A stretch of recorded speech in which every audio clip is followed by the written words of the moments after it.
बिस्मिल्लाहिर्रहमानिर्रहीम बेटे। आज हम हमारा पहला दिन है 11 डेज चैलेंज का और आज हम कोशिश करेंगे अपने चैप्टर नंबर 1 को कंप्लीट करें हर लिहाज से। देखिए आपके सामने यहाँ पर एक तस्वीर रॉबर्ट हुक की बनी हुई है। ये वो आदमी है जिसने पहली बार ये बात एक्सप्लोर की थी या जिसको ये बात पता चली थी कि अगर आपके पास कोई दो लेंजेज होते हैं और उन लेंजेज की एक पर्टिकुलर पावर होती है यानी एबिलिटी टू मैग्नीफाई होती है।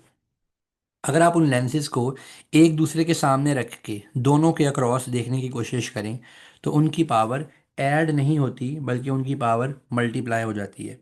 यानी अगर आपके पास एक 5x और एक 10x का लेंस है और आप उनको एक दूसरे के सामने रख के देख रहे हैं तो जो आपको उसके बाद अपना ऑब्जेक्ट नज़र आ रहा होगा वो 50x मल्टीप्लाई हो जाएगा।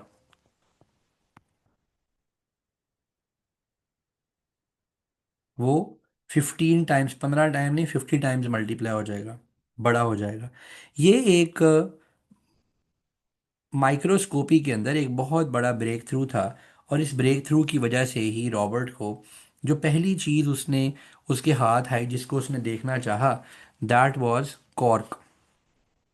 कॉर्क आप जानते हैं कि लकड़ी के छोटे छोटे लकड़ी की छाल होती है जिससे बॉटल्स को सील पैक किया जाता है और वो लकड़ी बेसिकली पौधे से मिलती है। जब उसने उनको यहाँ पर देखा तो इस तरह के इसको इमेजेस वहाँ नज़र आए, उसको वहाँ पर कंपार्टमेंट्स नज़र आए और इन कंपार्टमेंट्स का नाम उसने सेल रख दिया।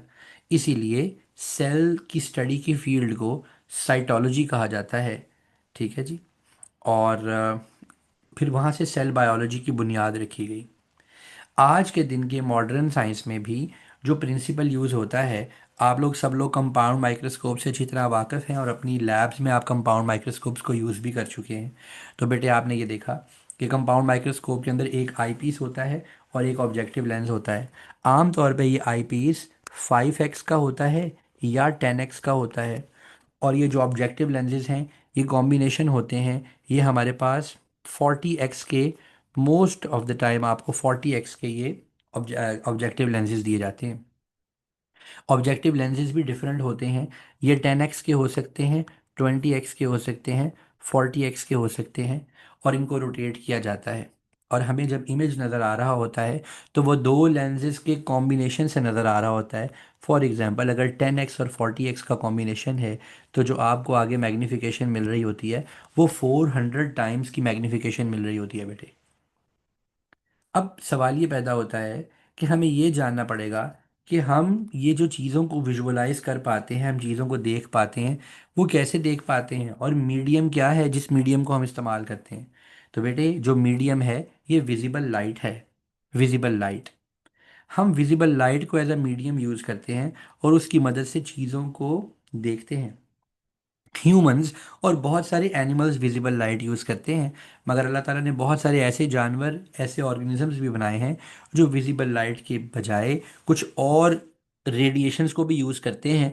वो इंफ्रारेड विजन भी रख सकते हैं और यूवी विजन भी रख सकते हैं।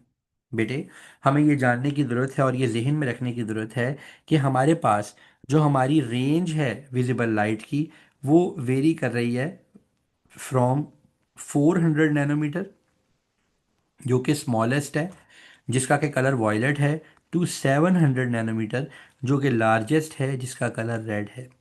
इसका मतलब ये हुआ हम ये जिस वाइट लाइट को ऑब्जर्व कर रहे हैं ये combination of so many colours है। हम ये जिस वाइट लाइट को ऑब्जर्व कर रहे हैं ये कॉम्बिनेशन ऑफ मैनी कलर्स है और इन कलर्स के अंदर भी हमें जो कॉम्बिनेशंस नज़र आ रहे हैं उन कॉम्बिनेशंस में बेटे सबसे लोएस्ट या सबसे कम तरीन जो क्या कहते हैं हमारे पास वेवलेंथ है वो 400 नैनोमीटर है और जो सबसे ज़्यादा की वेवलेंथ है वो 700 नैनोमीटर है। हम जब किसी भी चीज़ को देखते हैं तो होता ये है, लेट्स से अच्छा जो पिछली स्लाइड थी उसमें जो आपको याद करने वाली चीज़ें थी उसको मैंने हाईलाइट किया कि वो ये कि वॉयलेट लाइट जो है वो 400 नैनोमीटर की इसकी वेवलेंथ है और जो रेड लाइट है उसकी 700 की नैनोमीटर की वेवलेंथ है। बेटे वॉयलेट से नीचे हम नहीं देख सकते, दैट इज़ अल्ट्रा वायलेट। और रेड के आगे भी हम नहीं देख सकते, दैट इज़ इंफ्रारेड। ना हमें इंफ्रारेड नज़र आती है ना हमें अल्ट्रा वायलेट रेडिएशंस नज़र आती हैं। ये हमारी आंखों की लिमिटेशन है। आगे देखिए, यहाँ पर आपको आपके सामने एक माइटोकॉन्ड्रिया नज़र आ रहा है और इस माइटोकॉन्ड्रिया के ऊपर ख़ास तरह की वेवलेंथ जो कि 400 नैनोमीटर है, वो वेवलेंथ इसके ऊपर बम्बार्ड की जा रही है। आप नोट कीजिए कि ये वेवलेंथ छोटी है और माइटोकॉन्ड्रिया उससे बड़ा है। So there is a fair chance कि ये जो वेव्स हैं ये माइटोकॉन्ड्रिया के साथ टकराएंगी और टकराकर वापस किसी और ऑब्जेक्ट के साथ आकर लगेंगी। ये वेव्स माइटोकॉन्ड्रिया के साथ टकराएंगी और टकराकर वापस किसी और चीज़ के साथ आकर लगेंगी। ये जब किसी चीज़ के साथ टकराकर किसी मीडियम पे वापस आकर लगती हैं, वहाँ पर इनका इमेज बनाया जाता है। लेट सपोज कि ये जो मैं एक साइड पर ये स्काई ब्लू कलर का ये पार्ट ड्रॉ कर रहा हूँ, लेट सपोज कि ये एक सेंसर है। जब तक ये वेव्स किसी ऑब्जेक्ट से टकराकर इस सेंसर तक वापस नहीं आएंगी, जब तक ये वेव्स किसी ऑब्जेक्ट से टकराकर इस सेंसर तक वापस नहीं आएंगी, तब तक ये अपनी इंफॉर्मेशन इस सेंसर को नहीं देंगी। और जब इस सेंसर के ऊपर एक डॉट की मानिंद, एक डॉट की तरह इंफॉर्मेशन वापस आएगी, जब इस सेंसर के ऊपर एक डॉट की तरह ये इंफॉर्मेशन वापस आएगी, वो इस सेंसर के ऊपर आकर इमेज बना देगी। मगर आप ये बात नोट कीजिए कि यहाँ पर आपके सामने तीन छोटे छोटे राइबोसोम्स भी बनाए गए हैं। माइटोकॉन्ड्रिया का साइज उन्होंने बताया दैट माइटोकॉन्ड्रिया का साइज इज़ 1000 नैनोमीटर। ये जो वेवलेंथ है ये 400 नैनोमीटर की है। डेफिनेटली ये वेवलेंथ माइटोकॉन्ड्रिया से इतनी छोटी है कि बड़े आराम से माइटोकॉन्ड्रिया को स्ट्राइक करके वापस आ सकती है। मगर बेटे, ऑन दी अदर हैंड, अगर वेवलेंथ 400 नैनोमीटर की है और सामने पड़ी ऑब्जेक्ट 20 नैनोमीटर की है, तो क्या चांस है कि ये वेव उसके साथ टकराएगी? जी हाँ। अगर ये वेव इसके साथ टकरा भी गई तो एक अच्छा इमेज नहीं प्रोड्यूस कर पाएगी। अगर ये वेव इसके साथ टकरा भी गई तो कभी भी एक अच्छा इमेज प्रोड्यूस नहीं कर पाएगी। इसीलिए ये बहुत ज़रूरी है कि जब आप किसी चीज़ को विजुअलाइज करें, उसका साइज उस वेव से छोटा हो जो उसके ऊपर आकर टकराने वाली है। सो बेटे, पहले हमें एक कॉन्सेप्ट अंडरस्टैंड करना पड़ेगा जो कि है मैग्नीफिकेशन। आप अपने ओ लेवल्स में भी मैग्नीफिकेशन के बारे में पढ़ चुके हैं कि मैग्नीफिकेशन ये कहती है कि कोई चीज़ किसी दूसरी चीज़ से कितने टाइम्स बड़ी है या कितने टाइम्स छोटी है। That is called magnification. आपकी स्क्रीन पे आपके सामने इस वक्त एक ओरिजिनल साइज़ है किसी चीज़ का 2 सेंटीमीटर। अगर आप दरमियान में लेंस लगा दें तो इसका इमेज 20 सेंटीमीटर का बन जाए, तो हम ये कहेंगे कि it is a magnified image. हम क्या कहेंगे कि it is a magnified image. हम ये नहीं कहेंगे कि इस 2 सेंटीमीटर की चीज़ का साइज़ बड़ा हो गया। इसीलिए हमने यहाँ ताकीद से लिखा हुआ है कि only image is amplified, original size remains the same. इस बात को थोड़ा सा मैं प्रोमिनेंट करके आपके सामने मेंशन करना चाहूँगा कि जब आप किसी चीज़ को मैग्नीफ, क्योंकि अगले क्वेश्चंस और अगला पूरा कॉन्सेप्ट इसी चीज़ के ऊपर बेस करने वाला है कि when ever you magnify something, only image is magnified, original size remains the same. जब आप किसी चीज़ को मैग्नीफाई करते हो, सिर्फ और सिर्फ उसका इमेज मैग्नीफाई होता है, उस चीज़ का अपना साइज बड़ा नहीं हो जाता। शायद आपको ये लगे कि ये बात तो बहुत ही सादा है, बड़ी सिंपल है, मगर जब क्वेश्चंस में वो इसको कॉम्प्लेक्स करके आपसे क्वेश्चंस पूछेगा, वहाँ पे स्टूडेंट्स अक्सर कंफ्यूज हो जाते हैं। इसीलिए मैंने इस बात पे थोड़ा ज़्यादा फोकस किया।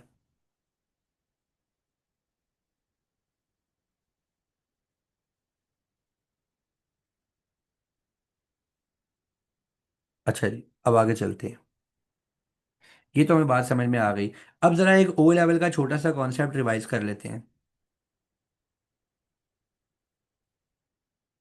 ओ लेवल्स का एक छोटा सा कॉन्सेप्ट रिवाइज करते हैं, और वो ये था, फर्ज कीजिए कि आपके पास एक ओरिजिनल पोलन ग्रेन है और वो ओरिजिनल पोलन ग्रेन का साइज ये है। ठीक है, तो मैं यहाँ पे लिखता हूँ पोलन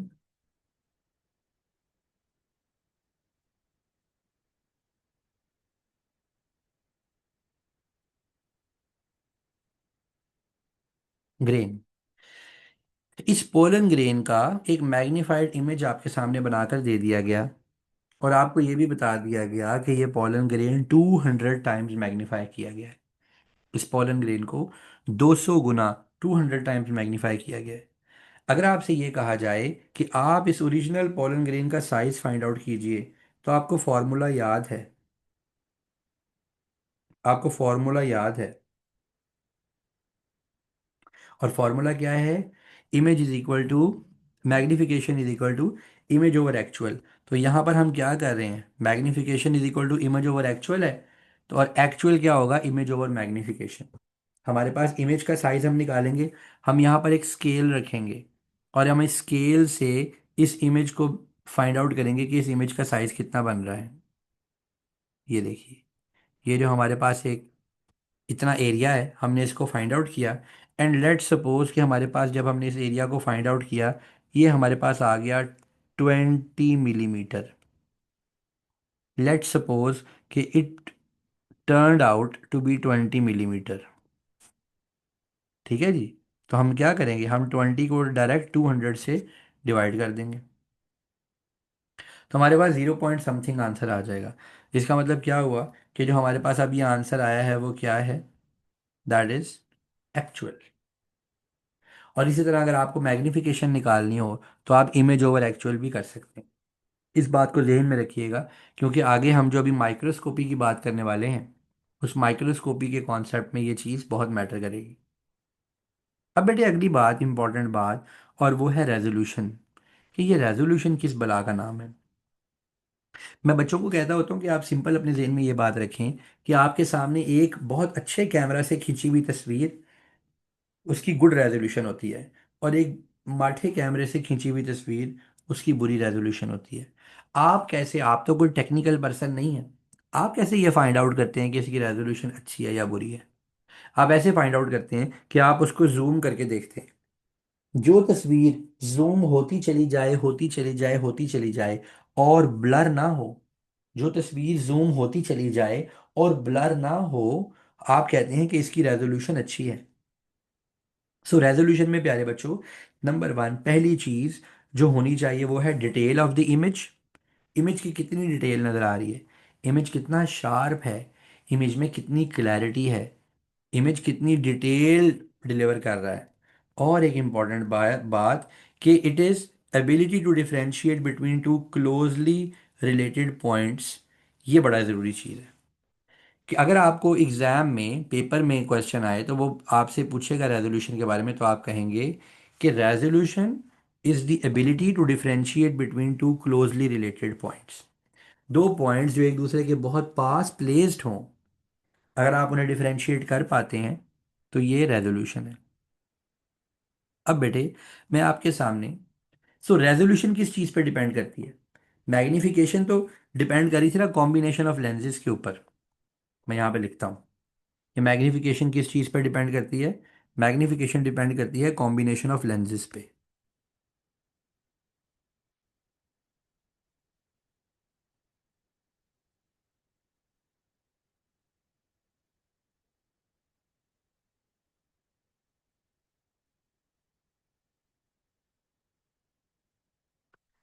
अगर स्ट्रॉन्ग कॉम्बिनेशन ऑफ लेंसेज होते चले जाएंगे, तो मैग्नीफिकेशन बढ़ती चली जाएगी, राइट? लेकिन ये जो रेजोल्यूशन है, ये लेंस कॉम्बिनेशन के ऊपर डिपेंड नहीं करती। जो रेजोल्यूशन है, ये डिपेंड करती है वेवलेंथ के ऊपर। ये डिपेंड करती है वेवलेंथ के ऊपर। देखिए मैंने आपको बताया था कि जो रेड कलर की लाइट है उसकी वेवलेंथ है 400 नैनोमीटर, सॉरी 700 नैनोमीटर। और ब्लू लाइट की जो रेजोल्यूशन है, that is 400 nanometre. Let me write it down here. तो ये रेड लाइट है, इसकी रेजोल्यूशन है 700 नैनोमीटर। और ये जो हमारे पास ब्लू लाइट है, इसकी रेजोल्यूशन है 400 नैनोमीटर।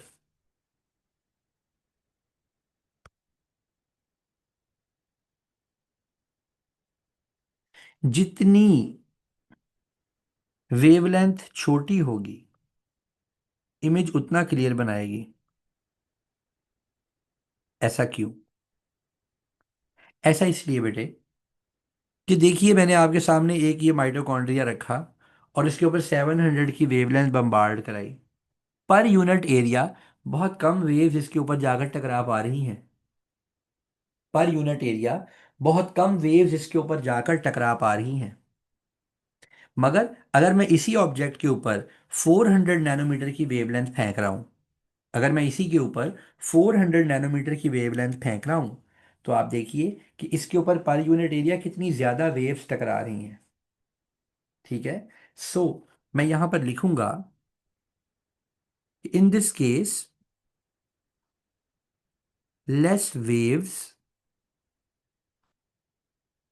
एंड लेस इंफॉर्मेशन,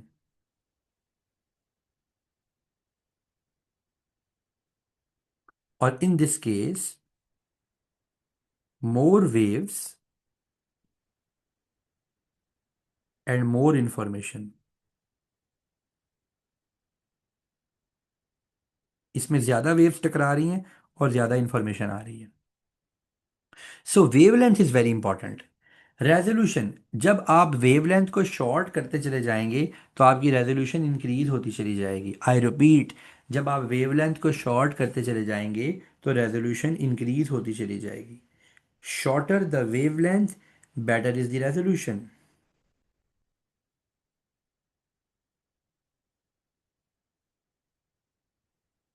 जितनी छोटी वेवलेंथ होगी उतनी रेजोल्यूशन बेटे बेटर होगी। अब यहां से कुछ आगे चलते हैं। हम कहते हैं कि जैसे जैसे वेवलेंथ का साइज डिक्रीज होता चला जाएगा, रिजॉल्विंग पावर इंक्रीज होगी। तो हम किसी भी इंस्ट्रूमेंट की वेव की रेजोल्यूशन निकालते कैसे हैं? तो इसका फॉर्मूला याद रखिए। इसका फॉर्मूला ये है कि रेजोल्यूशन वेवलेंथ की हाफ होती है। जो लोएस्ट वेवलेंथ आप यूज कर रहे हैं उसका हाफ हमेशा रेजोल्यूशन होगा। लाइट माइक्रोस्कोप में मैंने आपको बताया था कि जो लोएस्ट वेवलेंथ यूज होती है दैट इज 400 नैनोमीटर। जो लोएस्ट वेवलेंथ यूज होती है दैट इज 400 नैनोमीटर। सो इसकी जो रेजोल्यूशन होगी बेटे वो 200 नैनोमीटर होगी। इसकी रेजोल्यूशन 200 नैनोमीटर होगी। सो हमारे विजिबल स्पेक्ट्रम में minimum is 400, so that is by जो रेजोल्यूशन ऑफ लाइट माइक्रोस्कोप है वो 200 नैनोमीटर है। अभी बेटे अगली इंपॉर्टेंट चीज़ है कन्वर्जेंस। आप लोगों को कन्वर्जेंस करनी होगी। जब आप सेंटीमीटर से मिलीमीटर की कन्वर्जन करें तो आपको मल्टीप्लाई करना होगा इसको 10 से। जब आप मिलीमीटर से माइक्रोमीटर में कन्वर्जन करें तो आप इसको 1000 से मल्टीप्लाई करेंगे। और जब आप माइक्रोमीटर से नैनोमीटर में करें फिर 1000 से मल्टीप्लाई करेंगे। और इसको अगर आपने वापस लाना हो, नैनो से माइक्रो डिवाइड बाय 1000, माइक्रो से मिली डिवाइड बाय 1000, मिली से सेंटी डिवाइड बाय 10। यहाँ पर हम क्या लिखेंगे? Divided by 10।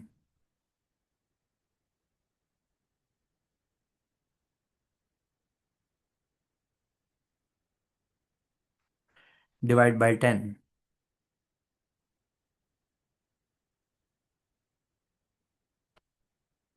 अच्छा जी। अब बेटे एक और इम्पोर्टेंट बात, हमारे पास जब आप माइक्रोस्कोप से किसी चीज़ को वॉच कर रहे होते हो तो that is called a field of view. जब आप माइक्रोस्कोप से किसी चीज़ को वॉच कर रहे हो that is called field of view.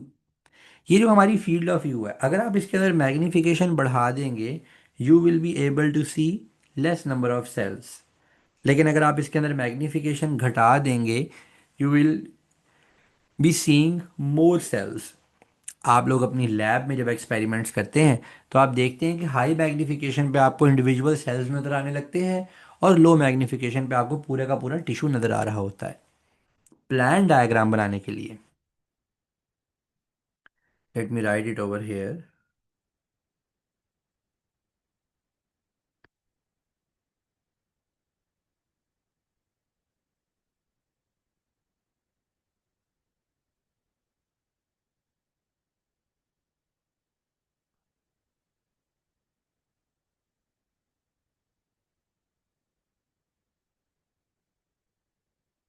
तो दिस इज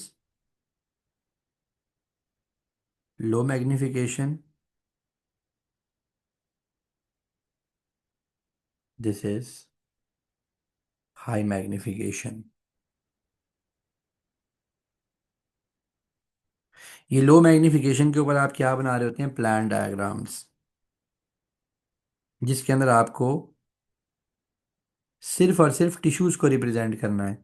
और हाई मैग्नीफिकेशन पे आप बना रहे होते हैं हाई पावर डायग्राम्स,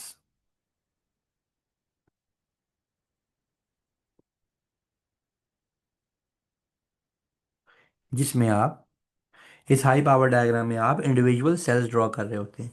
तो you will be able to see lesser cells in more magnification, higher magnification and more cells in lower magnification.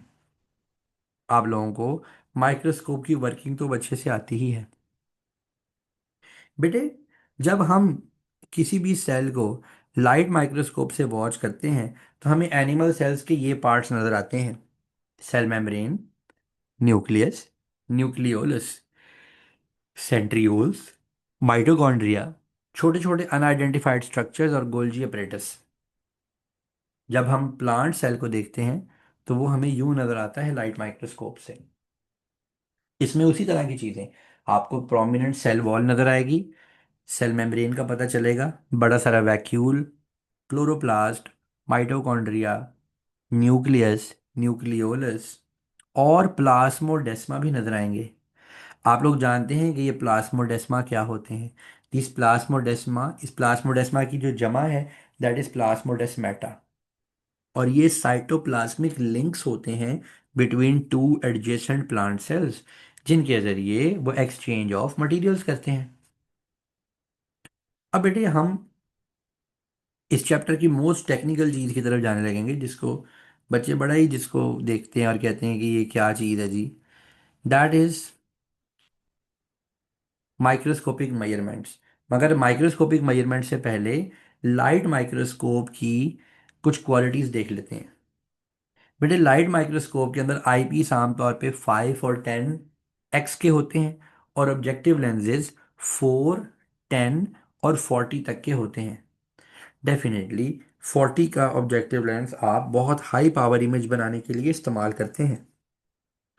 Advantages इसके ये हैं: एक तो इसमें कलर्ड इमेजेस नज़र आते हैं, दूसरे नंबर पर ये पोर्टेबल है, आप इसको उठाकर जहां मर्जी लेके जा सकते हैं, तीसरे नंबर पे आप इसमें जिंदा स्पेसिमेन देख सकते हैं, लाइव बैक्टीरिया को मूव करता देख सकते हैं, किसी एनिमल के स्पर्म्स को ऑब्जर्व करें तो उनकी मूवमेंट ऑब्जर्व कर सकते हैं। सस्ता है बहुत, और कोई एक्सपर्टीज नहीं चाहिए। आप सब लोग अपने स्कूल की लैब में जाके चला लेते हैं, तो क्या ही एक्सपर्टीज हुई। और डिसएडवांटेजेस के क्या हैं? एक तो इसकी मैग्नीफिकेशन बड़ी लो है, और दूसरे नंबर पे इसकी रेजोल्यूशन बहुत लो है। लाइट माइक्रोस्कोप की रेजोल्यूशन और मैग्नीफिकेशन दोनों कम है, लो है। मैं आपको 2 मिनट दे रहा हूँ, जरा इसको पढ़िए एक मरतबा।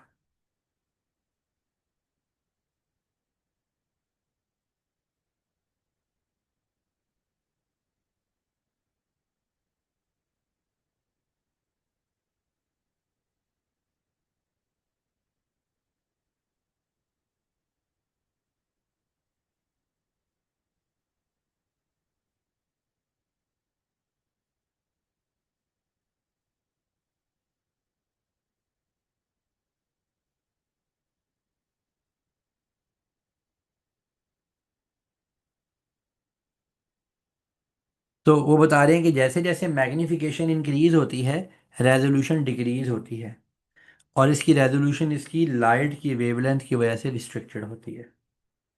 बेटे, हम रूटीन में किसी भी चीज़ का साइज फाइंड आउट कर लेते हैं, उसके साथ एक रिप्रेजेंटेटिव स्केल रख के हम स्केल रखते हैं, और हमें उस चीज़ के साइज का पता चल जाता है। मगर जब हम माइक्रोस्कोप में से किसी इमेज को देखते हैं, उसको डायरेक्टली ऑब्जर्व नहीं किया जा सकता।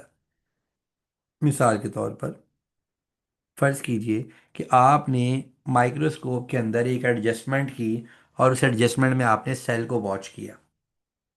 100 की मैग्नीफिकेशन के ऊपर वो सेल आपको इतना छोटा नजर आ रहा है। जैसे ही आपने इसको 200 किया, उस सेल का साइज डबल हो गया। बेटे, माइक्रोस्कोप में आपको हमेशा एक मैग्नीफाइड इमेज नजर आ रहा होता है। आप उस मैग्नीफाइड इमेज का ओरिजिनल साइज कैसे फाइंड करेंगे? आपको कैसे पता चलेगा कि ये सेल असल में किस साइज का है? उसके लिए अभी हमें एक कॉन्सेप्ट समझना पड़ेगा। और वो कॉन्सेप्ट है कॉन्सेप्ट ऑफ माइक्रोस्कोपिक मैग्निफिकेशन का।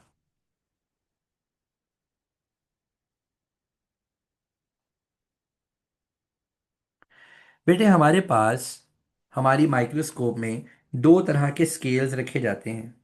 एक ये स्केल है जिसके ऊपर 100 डिवीजन्स होती हैं, और इस 100 डिवीजन्स वाले स्केल को कहा जाता है eyepiece graticule.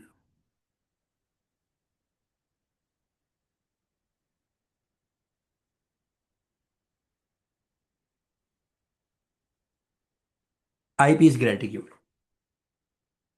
Eyepiece graticule के ऊपर 100 डिवीजन्स होती हैं, एंड आई पीस ग्रेटिक्यूल कभी मैग्नीफाई नहीं होता। Eyepiece graticule is never magnified because it is placed on the top of a lens. It is placed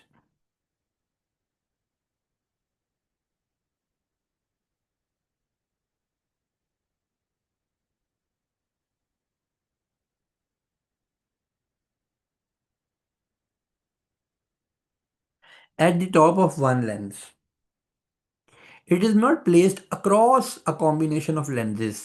दो lenses के बाद नहीं पड़ा होता, बल्कि एक लेंस से पहले पड़ा होता है। इसीलिए नीचे इसीलिए नीचे चाहे आपके पास मैग्निफिकेशन पे सेल का साइज 20 यूनिट्स आ रहा हो, चाहे मैग्नीफिकेशन आप डबल कर दें सेल का साइज इतना बड़ा आ रहा हो, या चाहे आप मैग्नीफिकेशन उससे भी बड़ी कर दें सेल का साइज इतने यूनिट्स आ रहा हो, इस बात का कोई फर्क नहीं पड़ता इस 100 यूनिट्स को। वो सिंपली दिखाता जाएगा कि सेल का साइज बड़ा होता चला जा रहा है। हम करते क्या हैं?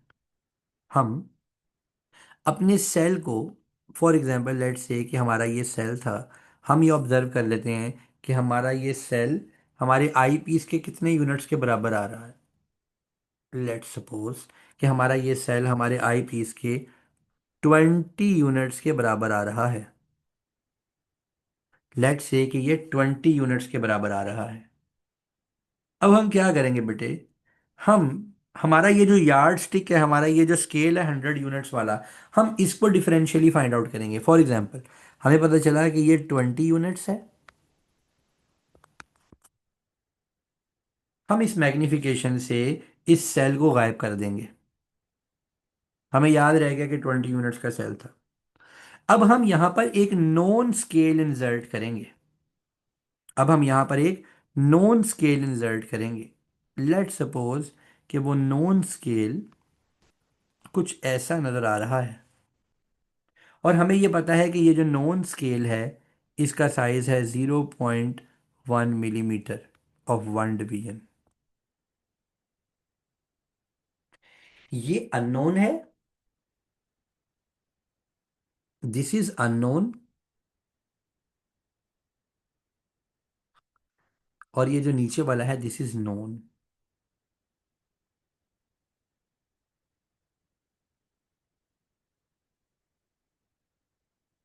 ऊपर वाला अननोन और नीचे वाला नोन है बेटे। हम क्या करेंगे? हमें यह पता चल गया कि 50 डिवीजन इज इक्वल टू 0.1। अब अगर हमें 50 की एक डिवीजन का साइज फाइंड आउट करना है, हम किसके कितने टुकड़े करेंगे? हम इस 0.1 के 50 टुकड़े करेंगे, यानी हम 0.1 को डिवाइड कर देंगे 50 से। रिजल्टिंग जो भी आंसर आएगा हम उस आंसर को मल्टीप्लाई करेंगे 1000 से, तो हमारे पास वो आंसर माइक्रोमीटर में आ जाएगा। लेट सपोज कि इसका आंसर आ गया 2.5 माइक्रोमीटर। अब ये 2.5 किसका साइज आया है? अब ये अननोन था, अब ये अननोन नहीं रहा, ये नोन हो गया। हमें पता चल गया इसकी एक डिवीजन का साइज 2.5 माइक्रोमीटर है।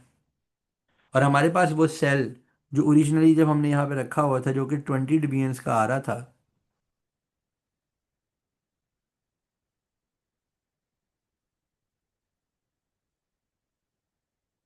जी बेटे, अलावा आपका क्वेश्चन है कोई?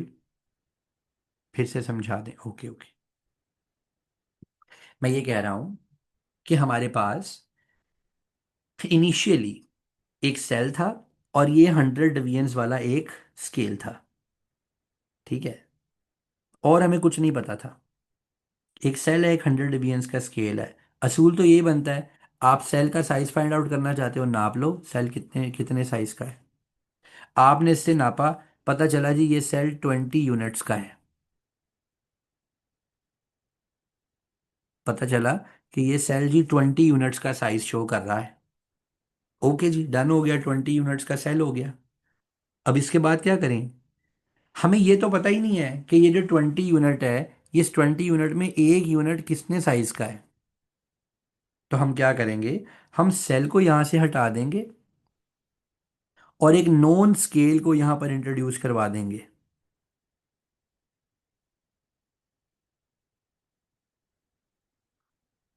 जिसका हमें पता होगा कि एक यूनिट का साइज है 0.1 मिलीमीटर। अगर हमें पता है कि इसका साइज 0.1 मिलीमीटर है बेटे, अगर हमें पता है कि इसका साइज 0.1 मिलीमीटर है, तो क्या अब हम इन 40 डिवीजन्स का साइज फाइंड आउट कर सकते हैं? If 40 divisions is equal to 0.1 millimetre, can we now calculate the size of these 40 divisions, each division of these 40 divisions? Yes we can। वो कैसे? हम 0.1 को डिवाइड कर देंगे 40 से, जो भी हमारे पास आंसर आएगा। मैं ठहरे कैलकुलेट करता हूँ। 0.1 डिवाइडेड बाय 40, इसका आंसर आ गया जी 0.0025 मिलीमीटर।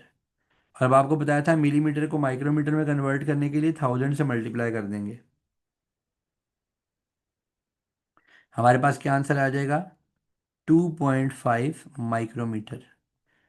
इसका मतलब ये हुआ कि इसकी एक डिवीजन 2.5 माइक्रोमीटर की है। अब ये 20 यूनिट्स का ये आया था, 20 डिवीजन्स का आया था, तो हम क्या करेंगे, 20 मल्टीप्लाइड बाय 2.5। इसका मतलब ये होगा कि हमारे आंसर आ जाएगा इंटू 20। 50 आंसर आ गया जी हमारे पास। इसका मतलब हमारे सेल की जो विड्थ थी वो 50 माइक्रोमीटर थी। ये देखिए।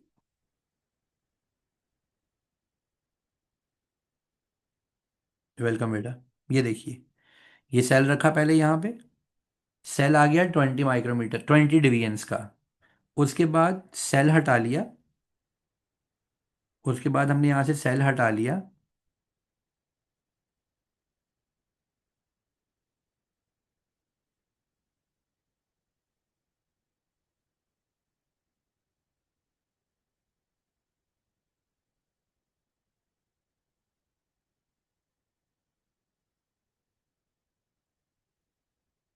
और हमने यहाँ पर एक नॉन स्केल रख दिया। और आप देखिए कि ये 0.1 इज इक्वल टू 40 आ रहा है यहाँ पर। जब हमें पता चल गया कि ये 0.1 40 के बराबर है, तो हमने 0.40 को 0.1 को 40 से डिवाइड कर दिया और हमारे पास आंसर आ गया। सो हम सबसे पहले क्या करते हैं इस तरह के क्वेश्चन में, हम सबसे पहले ये फाइंड आउट करते हैं कि ग्रेटिट्यूड की एक डिवीजन का साइज कितना है। फिर हमें हमारे लिए अगला काम बहुत आसान हो जाता है। तो ये तो थी कैलकुलेशन की बात। अब बेटे इससे अगली बात करेंगे। और अगली बात यह है कि हम इलेक्ट्रॉन माइक्रोस्कोप, साइंटिस्ट को ये पता चला कि अगर आप वेव लेंथ ही रिस्ट्रिक्ट कर रही है, तो फिर वाई नॉट के हम कोई ऐसा मीडियम यूज करें जो लाइट से भी बहुत छोटा हो। और उसके लिए जो उन्होंने मीडियम यूज किया, that was electron. Electron microscope की दो मेजर एडवांटेजेस थे। एक कि इसकी वेवलेंथ बहुत ही शॉर्ट थी, और दूसरा, इलेक्ट्रॉन पे नेगेटिव चार्ज होने के लिए की वजह से इलेक्ट्रॉन पे नेगेटिव चार्ज होने की वजह से इलेक्ट्रॉन को किसी जगह पर बम्बार्ड किया जा सकता था। कहाँ? 200 माइक्रोमीटर की रेजोल्यूशन, और कहाँ 0.5 से 20 नैनोमीटर। इलेक्ट्रॉन माइक्रोस्कोप के अंदर ये कैपेसिटी थी कि वो हमें कहीं ज़्यादा बड़े इमेजेस दिखा सकती थी। और इलेक्ट्रॉन माइक्रोस्कोप की मैग्नीफिकेशन कैपेसिटी थी 2.5 लाख टाइम्स, 250 टाइम्स चीज़ों को मैग्नीफाई करने की कैपेसिटी थी इलेक्ट्रॉन माइक्रोस्कोप की। हमें इलेक्ट्रॉन माइक्रोस्कोप के इन इलेक्ट्रोमैग्नेट्स को समझने की, इनको अंडरस्टैंड करने की ज़रूरत नहीं है। जब आप इलेक्ट्रॉन माइक्रोस्कोप से किसी चीज़ को देखते हैं तो वो यूं इतनी डिटेल, जैसे मॉस्किटो हेड है, आप देखिए आपको कितनी डिटेल से नज़र आ रहा है। ये वायरस है, देखिए कितनी डिटेल से नज़र आ रहा है। You need to remember and you need to understand the drawbacks and limitations of electron microscopy. Number one, specimen vacuum में होना चाहिए।